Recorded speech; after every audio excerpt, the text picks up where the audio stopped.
Hello everyone, Shri IAS academy में आपका स्वागत है। जैसा कि आप जानते हैं कि श्री आईएएस एकेडमी ने आंसर राइटिंग सीरीज की शुरुआत की है, जिसमें ऑलरेडी हमारे 66 पार्ट आ चुके हैं। ये हमारा पार्ट 67 है। इसमें हम देखेंगे कि आपके द्वारा हमारे टेलीग्राम चैनल पर किस प्रकार का प्रश्न भेजा गया, उसे आपने किस तरीके से लिखा और वास्तव में उसे कैसे लिखना चाहिए। तो चलिए शुरू करते हैं। जैसा कि आप देख रहे हैं, ये प्रश्न आपके द्वारा भेजा गया है। तो सबसे पहले हम आपके प्रश्न को पढ़ेंगे, फिर आपके उत्तर को, और फिर देखेंगे कि वास्तव में इसे कैसे लिखना चाहिए। आपका प्रश्न है, मंदिर वास्तुकला के विकास में चोल वास्तुकला का उच्च स्थान है, विवेचना कीजिए। आपने उत्तर लिखा है, चोल काल में मंदिर स्थापत्य की द्रविड़ शैली को अपनाया गया। वस्तुतः द्रविड़ शैली का प्रारंभ पल्लव काल में ही हो गया था। उदाहरण, लेकिन यह शैली चोल काल में अपने चरमोत्कर्ष पर पहुंच गई। महान चोलों के दौर में तंजावुर वैदेश्वर मंदिर का निर्माण किया गया, जो द्रविड़ शैली का सर्वोत्तम नमूना माना जाता है। चोलों ने विशाल साम्राज्य का निर्माण किया और इसी विशालता का दर्शन उनकी स्थापत्य कला में मिलता है। चोलकालीन कलाकारों द्वारा बहुसंख्य पाषाण एवं कांस्य मूर्तियां बनाई गई, जिसके साक्ष्य आज भी दक्षिण पूर्व एशिया के उन क्षेत्रों में पाए जाते हैं जहां चोलों ने अपनी विजय का झंडा फहराया। चोल मंदिर वास्तुकला मूर्तिकला के पूरक थी, जिससे मूर्तियों के निर्माण में अलंकरण में भी विविधता व सजीवता स्पष्ट होती है।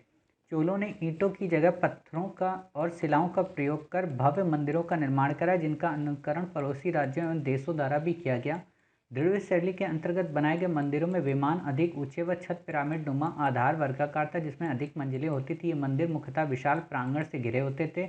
प्रांगण का मुख्य द्वार गोपुरम कहलाता था। चोलकालीन नटराज की मूर्ति विश्व प्रसिद्ध है। अतः कहना उचित होगा कि द्रविड़ शैली की पराकाष्ठा चोलकालीन सुंदरेश्वर मंदिर, विजयालय, चोलेश्वर मंदिर, वेदेश्वर मंदिरों में स्पष्ट होती है। चोल कलाकारों ने मंदिरों के दैत्यों के समान कल्पना की तथा जौहरियों के समान उसे पूरा किया। चोलकालीन मंदिर वास्तुकला की भव्यता के कारण ही इसे दक्षिण भारतीय स्थापत्य कला का स्वर्ण युग कहा जाता है।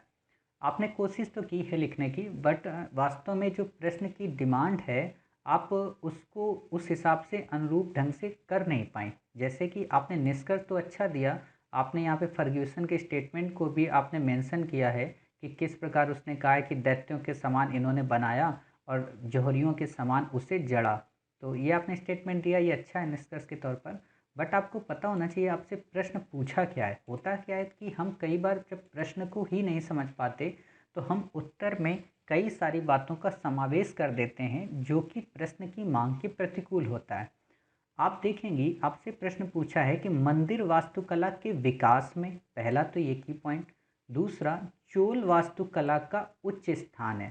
समझ गए कहने का क्या मतलब, कि जो मंदिरों का निर्माण शुरू हुआ या मंदिर निर्माण की जो प्रोसेस शुरू हुई, वो अपने विकास प्रक्रम से गुजरते हुए जब उच्च अवस्था में पहुंची, तो वो अवस्था कौन सी थी? चोल काल की। और इसी की फिर आपको विवेचना कर देनी है कि क्या सच में इनकी जो चोल काल की मंदिर वास्तुकला है, वो काफ़ी मतलब उच्च स्तर की थी, और ये उच्च स्तर की वहीं तक बनी रही या आगे भी डेवलप हुई।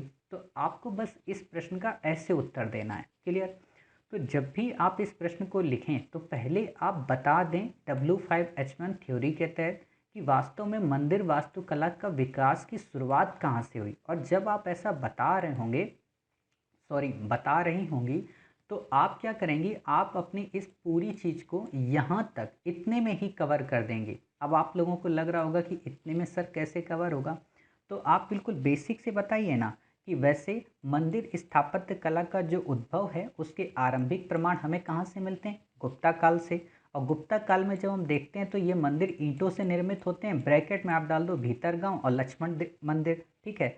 फिर आप बताओगे कि गुप्तों के पतन के बाद किस प्रकार जो क्षेत्रीय राजवंश थे या क्षेत्रीय जो राजा थे, चाहे चंदेल हो, चाहे पाल हो, चाहे कलिंग हो, चाहे सेन हो, इन्होंने क्षेत्रीय शैलियों में कई सारे मंदिरों का निर्माण करवाया। और आपको पता हो कि गुप्तों के पतन के बाद ही मंदिर निर्माण की कई शैलियाँ उभर कर आई थी, जैसे नागर शैली, द्रविड़ शैली, बेसर शैली। आपको इनको एक्सप्लेन नहीं करना है, क्लियर?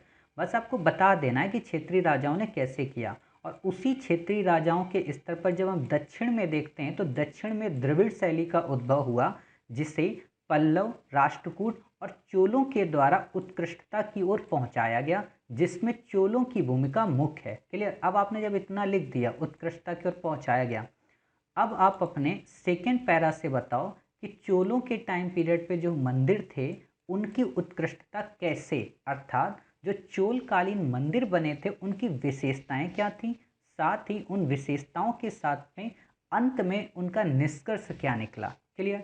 तो अब जब आप चोल के बारे में बताते हो तो आपको पता है कि शुरुआत में जो इनके मंदिर बने थे वास्तव में वो छोटे होते थे। चाहे आप कुंभकोणम का मंदिर देख लो, चाहे आप चोलेश्वर मंदिर देख लो, ये सब छोटे होते थे, लेकिन धीरे धीरे इन मंदिरों में भव्यता आती गई। ये मंदिर विशाल प्रांगण में बनने लगे और चार दीवारी से घेरे जाने लगे। साथ ही इनके प्रांगण का जो मुख्य द्वार होता था गोपुरम, वो काफ़ी ऊंचा बनाया जाने लगा। और जब वो ऊंचा बनाया जाने लगा तो क्या हुआ, इससे वहाँ पर कई प्रकार के मंजिल जब बनने लगे मंदिर के गोपुरम के, तो इससे क्या हुआ कि उसमें भव्यता और बढ़ गई और उसमें नक्काशी, ये सारी चीज़ें काफ़ी देखने को मिलती हैं हमें। क्लियर। आप ऐसे बताओगे, आप ये भी बताओगे कि जो मंदिर का जो मुख्य भाग होता था, जो जहाँ पर क्या आप कह सकते हो गर्भगृह, गर्भगृह पे जिस देवता को अधिष्ठापित किया जाता था, उस देवता के बाद उसी के सामने कई खंभों पर आधारित एक मंडप होता था। वहाँ मंडप बनते थे। उस मंडप में कई प्रकार की क्रियाविधि होती थी, जैसे नाचने की, ये सारी चीज़ें। जैसे आप ये देखिए, जैसे ये है आपका बृहदेश्वर मंदिर, ठीक है। आप देखोगे कि ये मेन मुख्य द्वार था, कई मंजिला बना हुआ, आप देख रहे हो लगभग 6 से 7 मंजिला होता था। ये मंदिर के बाहर मंडप होता था, यहाँ पे कई सारी क्रियाविधि संपन्न की जाती थी, ठीक है। आप ऐसे देख सकते हो। और आप देखोगे कि ये यहाँ पे ये जो है ना, ये चार दीवारी से घिरा होता था और इसके चारों तरफ प्रदक्षिणा पथ होता था, उससे आप घूम सकते थे, चारों तरफ परिक्रमा करते थे। और जब आप परिक्रमा करते हो तो भी आपको कई सारे ऐसे देवी देवता मिलेंगे मुख्य देवी देवता के अलावा, जिनके आप दर्शन कर सकते हो।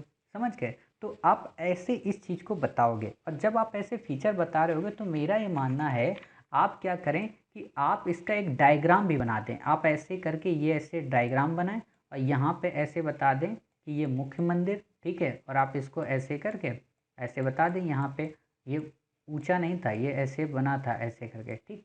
आप ऐसे करके ऐसे बता दें, ठीक। और यहाँ पे फिर बता दें ये मुख्य मंडप, ये मंडप था, ठीक है। ये कई मंजिला था। यहाँ पर आप बता दें जो शादी के टेंट नहीं होते हैं, जो बाहर गेट बनता है, इसको बता दें ये गोपुरम था। और ये आप बता दें कि चार दीवारी से घिरा हुआ और ये प्रांगण पूरा। तो इससे क्या होगा कि एग्जामिनर को ये लगेगा कि आपने काफ़ी बेहतर उत्तर दिया है। क्लियर।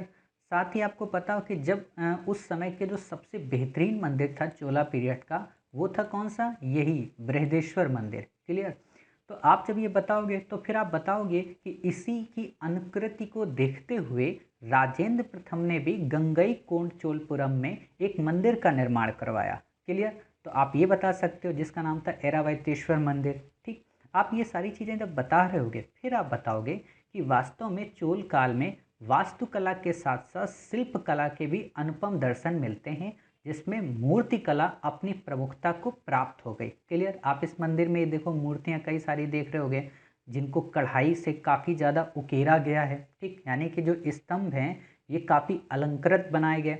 समझ रहे। तो आप ये सारी चीज़ें जब बता दोगे फिर आप जाते जाते ये बताओगे कि वास्तव में चोल काल मंदिर जो थे वो न केवल धार्मिक रूप से इम्पोर्टेंट थे, बल्कि राजनीतिक रूप से भी इम्पोर्टेंट थे, आर्थिक रूप से भी इम्पोर्टेंट थे और सामाजिक रूप से भी इम्पोर्टेंट थे।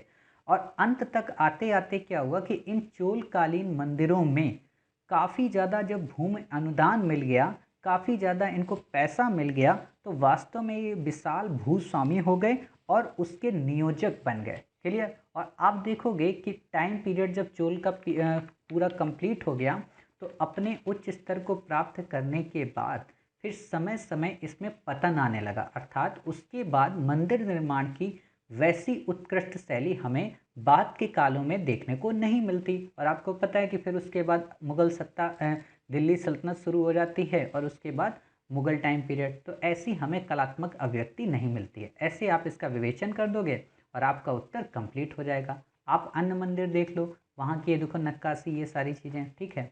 आप ये देखिए गोपुरम, बृहदेश्वर मंदिर का गोपुरम है, कई मंजिला होता था, साथ ही इसमें कई सारी मूर्तियों का अलंकरण होता था, आप देख सकते हो, ठीक। ऐसे आप बना सकते हो कि हाँ इस तरीके का ये मंदिर चार दीवारी से देखो घेरा गया, ये बन गया गोपुरम आपका, ये मुख्य मंदिर हो गया, ये आपका मंडप हो गया, ये स्टेयर सीढ़ियाँ हो गई। यहाँ पे छोटे छोटे कई मंडप जो नट मंडप वगैरह होते थे। क्लियर, आप ये बता सकते हो। साथ ही यहाँ पे तालाब भी होता था, ये तालाब है आपका। आप ये सारे फीचर ऐसे बता सकते हो। ये मूर्तियाँ हैं, कितनी अच्छी मूर्तियों को उकेरा गया है वहाँ पे। तो आप ऐसे इस प्रश्न का उत्तर लिख सकते हो। ये नटराज की मूर्ति है। जब इस पर कोई प्रश्न लिखा जाएगा तो हम इस पर काफ़ी डिटेल से फिर अध्ययन करेंगे। क्लियर। तो आपने देखा कि इस तरीके से हमने इस प्रश्न को कैसे इनकोड किया, साथ ही इसका आपको एक बेहतर उत्तर फ्रेम भी प्रोवाइड कराया। मिलते हैं आप ही के द्वारा भेजे गए एक नए प्रश्न के साथ। तब तक अपना ख्याल रखिए और स्वस्थ रहिए।